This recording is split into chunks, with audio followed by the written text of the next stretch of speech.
Hello, tea people. Welcome to another episode of Gong Fu Tea. My name is Sohan, and we are here at the lovely Guanyin Tea House in Austin, Texas. And today we're going to talk about teapots and the clays that they consist of. Teapots are the most ancient tool used for pouring tea.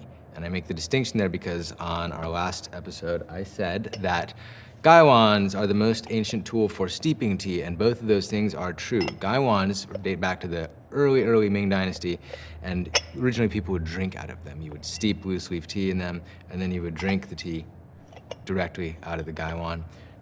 But teapots have a little spout on them, and they are designed for pouring. You're supposed to pour the tea out of them, and that is a special innovation because that lets us do the thing that makes Gong Fu Cha, which is we separate the tea from the leaves when it's done so that it stops the steeping process. It gives us the power of precision. So why would we use a teapot instead of a gaiwan, since, as we demonstrated on the last episode, and usually we use a gaiwan to steep and pour tea?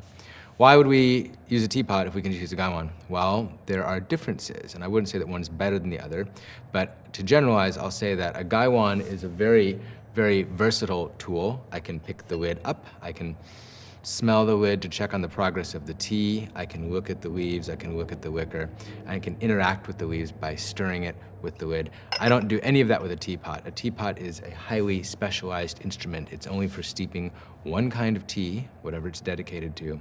And once the lid goes down, it does not come back up except to put in more water, more leaves, or take out the leaves. And so it's a black box. Once that lid is down, you better know exactly how that tea should be steeped because you're not checking on it, you're not messing with it. But it is a very precise instrument, and when I lift the lid off of this teapot, you can hear it's sliding all the way along. It has that deep lip, unlike a gaiwan, where the lid just kind of sits in the bowl and has that aperture and is loosely there. Teapots have a very tight fit, and the very small mouth of the teapot combined with that very tight fitting lid, which is actually airtight, holds in heat especially well. So I can use a teapot to steep tea hotter, longer than I can a gaiwan.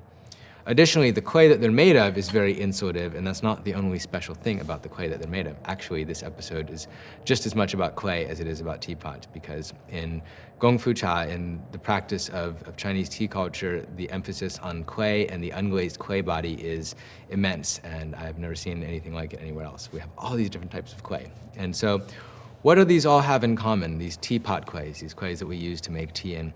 They, in addition to holding heat well, they are porous. They have tiny little micropores that expand when they're hot and contract when they cool down. And as we use them to make tea, the clay absorbs the fragrant oils of the tea and it starts to take on a patina. And they call that to yang in Chinese. You yang a teapot. It means to raise or cultivate the way you would raise an animal or raise a child. They say cháhú. Cháhú is teapot. So yanghu is to raise a teapot. So when we make tea in these teapots, these unglazed teapots, they start to take on the flavor of the tea. And so we dedicate each teapot to a single type of tea so that when we're making tea with them, we're not confusing the flavor and muddling them and mixing them. Instead, we begin to, as that patina develops, enhance the flavor of the tea that we make in it to the point where an old, well-used cháhú is more valuable than a brand new one because it's absorbed those fragrant oils and it's been well yanged. So, all of these clays together, the general term that is used for them some of the time is Zǐshā, purple sand clay. Really, that refers to this particular type of clay. But there are many different species of unglazed, medium-low fire ceramics in China that are used to make teaware, and collectively those get called Zǐshā or Zǐtao, which both means purple sand, and then Zǐtao means purple pottery, purple ceramics. And they're called that because the archetypal species of them have a purple tint to them when they're in their dry, raw form, and then when they're processed, you end up with this deep chocolate brown sort of colors, these earth tones that you get in this type of ceramic. And so there are many different types of Zǐshā from all over China. They all have different properties. We're gonna start with the most famous, the original teapot, the Yixing Zǐshā cháhú, the Yixing purple sand clay teapot. And this is a really great example. This is that original Zǐshā, that original purple sand clay. You get this lovely chocolate brown from it. And if you zoom in on this teapot and look very closely at its surface, you can see that it has texture to it. It's not perfectly smooth the way that a manufactured good is. It's wrinkly and bumpy and has a whole little world going on there. This clay should look like that. It should be nice and textured and complex and rich. And so this is that classic Zǐshā clay, and also in Yixing, which is in Jiangsu. That's where Yixing is. It's up in Jiangsu in kind of central northish China. Also, you find other colors of the same type of clay or the same quality of clay. There's slightly different variants, all found in the same region. And the most famous of these, besides this Zǐshā, is Juni. Juni means crimson clay, and it is actually a very rare and highly sought after clay now, especially because it has become commercially extinct. Juni has been mined to the point where there are no open productive veins of Juni left. And so when you do get Juni pots, you have to be very careful about the authenticity of the clay. There's a lot of counterfeit clay out there, believe it or not, believe it, lots of it. It's actually very rare to find genuine Juni anymore, but people still have some because it's part of the clay culture in Yixing to age the clay, because that helps develop the porosity as the organisms in the clay start to break things down and create gas and whatever, wiggle around. You develop these tiny little micropores that give the clay texture, and that famous texture that make it so great for making tea with. And so the Juni, you still have people who have old stashes of Juni that they've been holding on to that might have been passed down by their parents, and so every now and again you get a brand new Juni pot. This is a new-ish Juni pot. And how do you know if it's real Juni? Well, it's tough. You gotta like use an electron microscope and stuff, but you can tell a lot by the sound. Good Juni makes a sound like a sword being drawn when you lift the lid up, and has this beautiful, clean, clear resonance that distinguishes it. So those are our Yixing teapots. And again, Yixing, it's where the modern teapot shape was invented, and all of the other teapot designs descend from the Yixing teapot. And the way that these teapots are made is also very unique in that they are not thrown on a wheel, they're hand built. That's why sometimes you get square or triangular teapot bodies on these, because they're not trying to throw it on a wheel, make it round. Sometimes you can make them other shapes. Hand building is, it's not necessarily the method that makes the most sense for making teapots, but they do it very, very well. And the quality of the clay, when you are not spinning it and throwing it, is you preserve a lot of those little pores. So the Yixing potters make a lot of the hand building process and the quality that it lends to the final product. So moving south from Jiangsu, we go down to eastern Guangdong province, where we have the cháhú sholahu. Shola means hand pulled, and it refers to the process of spinning it on a wheel. Because when you spin clay on a wheel, you pull the walls up and you form the pot as it spins around. And that's how these cháhú teapots are made. They are not hand-built like the Yixing teapots. These are thrown on a wheel, even though they look similar, and sometimes they have exactly the same shape. I don't have a dragon egg Yixing here, but you see Yixing teapots that look exactly like this, same shape, same kind of color, same size, but they're made in a completely different way. The clay is also different. This is cháhú Juni, so not the quote-unquote real Yixing Juni. This is cháhú Juni, also means crimson clay. Different clay, because it's from a different place entirely. Superficial similarities. It is red, it is porous and textured. It does make good teapots, and it does give a kind of nice sound, but not nearly as resonant as that real, genuine Yixing Juni. But it's also not, it's not fake. It's real cháhú Juni. The clay that they use in cháhú I feel like it's a little more porous than the Yixing clay, and it yangs a little bit more quickly in my experience. And these little teapots, this particular one is called a longdanhu, a dragon egg teapot, and this is made by Mary Cotterman, who is from Austin, Texas, and she made this in cháhú. Thank you, Mary. And these are famous for having a very, very finely tight-fitting lid, incredibly tight-fitting lid, which I will demonstrate at length shortly. But yeah, I love this little pot. There you go. There. So those two clays are from sort of the eastern half of China. The next three clays we're going to talk about are all from the west, and they're a little bit different. They're more vitrified. All of these clays that we're talking about today fire up to about cone 6, which is 1200 degrees Celsius. So I say medium, low fire clay. And so if you're a ceramicist and you're into that sort of thing, that's about how hot these are fired. They're not super, super, super hot. But you get different degrees of vitrification in the clay, and these next two clays are a little bit more vitrified. And what does that mean? It means they're gonna yang a little more slowly. You're not gonna get that patina developing as quickly, and you'll be able to probably have a wider range of teas being made in these wares and not have to worry so much about taking on that flavor right off the bat. But they do yang, and it's very nice when they do. They get nice and shiny and get a beautiful dark patina to them. So this next pot is from Nixing. So you've got Yixing and you've got Nixing, and they are not related. They're not in the same place, but they do both make clay teapots. And Nixing is in Guangxi in the southwest of China. On the border with Vietnam is where Guangxi borders Vietnam. And these Nixing pots are really beautiful. All the Nixing teaware that I've seen is exceptionally beautiful, and the part of its distinctive beauty is that the Nixing clay starts off as purplish red powder, clay, and that's crushed up from rocks, and it changes color in the kiln. If you look closely at the surface of this teapot, it's mottled, and it kind of has this luminescent quality as you have the one color emerging from behind the other color. But that's not different colors of clay mixed together. That's one clay that is getting different colors being expressed due to the redox environment in the kiln. And so you have these kiln changes and these kiln colors, and they can be really striking and very unique. Every one will be unique. And I've got some of these cups also. These are like the Nixing cups, and these are just really basic ones that we have. And so the modeling is very, very subtle, but you can see it, like I said, it appears as almost like a luminous three-dimensional quality of the clay. And I'm excited to see more of this Nixing pottery. I only recently discovered it myself, and every time I go back and look for more, I find some really new and exciting stuff.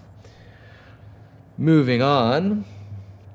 Oh, further southwest, I was gonna say, this is also Nixing pottery. Skip this guy, but this is a gaiwan. It's not a teapot, you know that. But this is also really nice example. You can see a little bit of that kiln changing, that color changing in the kiln there. Again, just one clay. But yeah, Nixing pottery from Guangxi. And then moving southwest even further from Guangxi to Yunnan, where pu'er comes from. We have two clays from Yunnan today. And the first is very famous now. It's called Shui pottery, and it's from a little town called Shui, which is kind of in the east of Yunnan. I've been there. They have fantastic tofu. Amazing tofu. Some of the best tofu I've ever had is Shui Dongman tofu. But besides that, they make very lovely pottery, and they've been making famous pottery in Shui for years, but they didn't used to use it to make teaware. That's a recent addition, a recent innovation. Traditionally, they would have used this pottery to make cookware and vases and water containers and stuff like that. And they have a very high level of skill in carving designs into their pottery. So the way that they'll do this is they'll let the clay dry out and harden some, and then they will carve with special tools into the clay body itself. Then they'll paint over it with slip, and then they will wipe the slip off, and in the carved out parts, the slip will remain, and this is a slip of a different color. It's not glaze, it's clay of a different color. And so you have this, here you have this white clay being used to make a design on the mottled brown and black clay body. And here we have like characters carved in. They're really good at it. There's a lot of really beautiful work that they do. The clay itself is also fairly vitrified. You can kind of hear the tone of it. I don't actually have a Shui teapot on hand right this minute, so I'm just gonna show you a gaiwan. You can imagine if it was teapot shaped. But they do make teapots in Shui, and they're very nice, and they have those lovely designs. And last and newest, but not least, by a long shot, I really like these, is Dai pottery. The Dai people are an ethnic minority in southwestern China, in Yunnan, same place that Shui is located, same province as Shui, also in Yunnan, but further south on the border with Burma-ish, that whole thing. Burma and Laos. The Dai people live there in Xishuangbanna and other places, but they are the majority ethnicity in Xishuangbanna. They are related to the Thai people. They are not Han Chinese, but they've been making very fine pottery there in Yunnan, where they live for many, many centuries. And again, only recently have they begun to make Gong Fu teaware using this Dai pottery. And we were very lucky to meet some Dai potters while we were there through a whole series of serendipitous events, and got access to some Dai pottery. And I've never seen Dai teaware anywhere else or before, so that's very exciting. And you can see this is the Dai script. If that gets illuminated there, that's the Dai script that's all around this gaiwan. That is not Chinese, it's Dai, related to Thai. And as for the clay, I'm still learning about it myself. You can see it's a little bit, you get this mottled quality to it as well. And if you look on the inside, then you have this kind of beautiful depth of color there. And I've only used it a little bit, and if it yangs very slowly. So this might be able to be used for different types of tea without affecting them. I need to do some more research. But yeah, I've never seen a teapot made with Dai pottery yet. But again, they just started doing this in the last like 2 years, I think. So, but they do make these beautiful saucerless gaiwans, and I'm really into them. So that are all the clays that we're going to talk about today. But it wouldn't be a very good teapot video unless we talked about how to use teapots, and in doing so actually made some tea. So I'm going to get some water hot, and we are going to come back. Welcome back, y'all. So we got our hot water. We are now going to play around a little bit with these fun teapots, especially this beautiful little Mary Cotterman dragon egg pot. I told y'all that these chao pots have a fantastic seal, and now I will show you. This is the teaware equivalent of doing like 1 finger push-ups or something. So I'm gonna use some slightly cool water because I don't want to burn myself for this. Why is it important that we have a good seal? Well, as we mentioned, a nice airtight seal holds heat well. But it is also true that the steeping dynamics of the teapot are gonna be different when you have a seal on them. And that's another way I can make that seal, is by pouring a little water over it. And so the steeping dynamics are different because you actually have negative pressure on the leaves and the water while the tea is steeping when you have that seal. And I'll show you what I mean by that. So here's the teapot going like that. If I cover that hole, that carburetor on top with my finger, then the teapot will not squirt. It will not pour. And there's no real reason to do this. I don't make tea like this, although I guess you could. It'd be kind of cute. You wouldn't spill any tea. That said, there's no real reason to do this. It just shows how good that seal is. And if that wasn't enough pageantry for you, then there is another really neat trick. I'm gonna have to use some warm water. Really neat trick that you can do. And this, I've seen that last trick, that stopping the pour trick with yixing teapots, and you know, there are decently made teapots that can do that are not exemplary.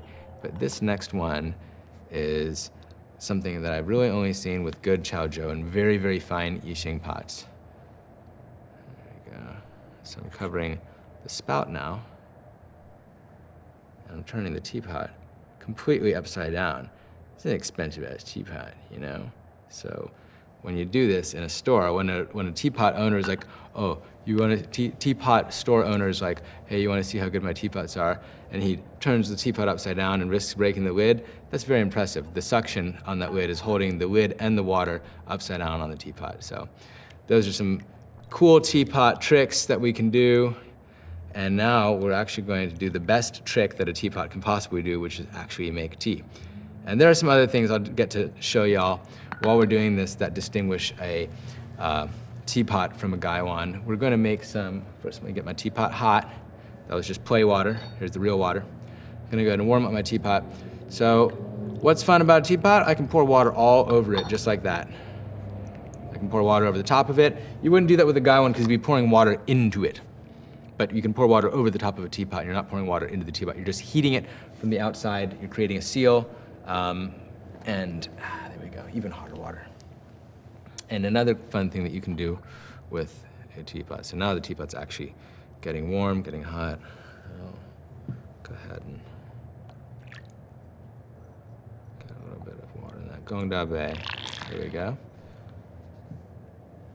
And I'm gonna take our tea, put our tea in. This is Dongfang Hong, the only tea that has its own song. Well, maybe not, but its own communist anthem anyways, so that's pretty cool. It's a Phoenix Oolong. It's a very fancy Phoenix Oolong. It's actually my favorite Phoenix Oolong, probably my favorite. And we're gonna make it today in this Mary Cardamom teapot, which is dedicated to Phoenix Oolongs because it's from Chaozhou, which is where Chaozhou teapots are from. It's also where Phoenix Oolongs are from, the Fenghuang Mountains, the Phoenix Mountains.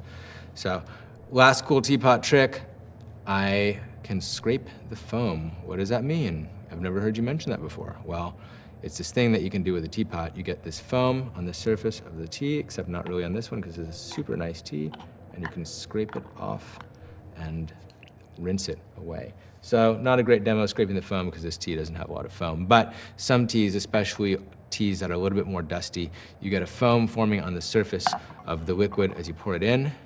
Just gonna make a Hui Wei Bei here. And then you can scrape that foam off with the lid, and those are the bitter chemicals in the tea, and we can exclude them by scraping them off. But either way, you don't really do it so much with a gaiwan because you have to use the lid. You can't just pour the water over the top, let it overflow, and then slide the lid across with a gaiwan the way you can with a teapot because, again, the gaiwan's lid is sitting down inside the bowl, and so it doesn't make sense to scrape the water across the surface because the water doesn't go all the way up there. Teapot, you can scrape the foam. And now we're ready to actually make some tea. Dongfang Hong.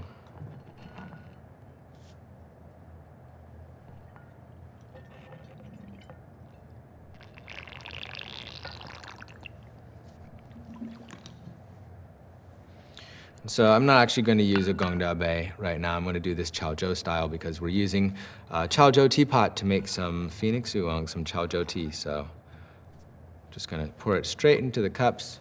This is how people used to make tea all the time until the advent of the Gong Dabei, which is originally from Taiwan. So this is a pretty classic way of making tea. And with a few modifications, this is the classic Chaozhou style Gong Fu Cha from Chaozhou in the southeast of China, home of both Phoenix Oolongs and this particular type of teapot, and actually the better part of Gong Fu tea culture itself is strongly associated with Chaozhou. So really beautiful classic Chaozhou setup here, our beautiful Dongfang Hong, our lovely teapot. What a pleasure to use these beautiful teapots to make this beautiful tea. Thank you all for joining us. This has been Gong Fu Tea chA. Please join us again, subscribe to our channel, and watch our other videos. We will keep making these tea educational videos so that you can practice tea culture at home. Thank you very much.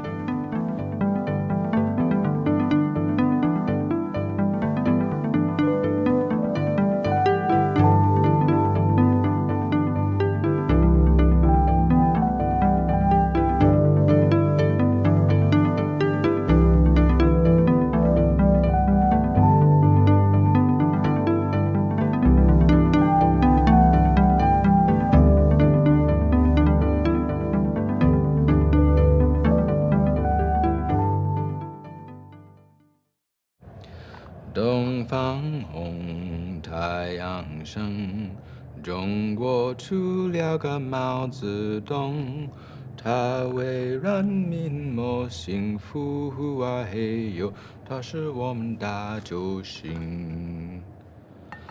毛主席爱人民，他是我们的带路人。为了建设个新中国，呼啊嘿呦，他带我们向前进。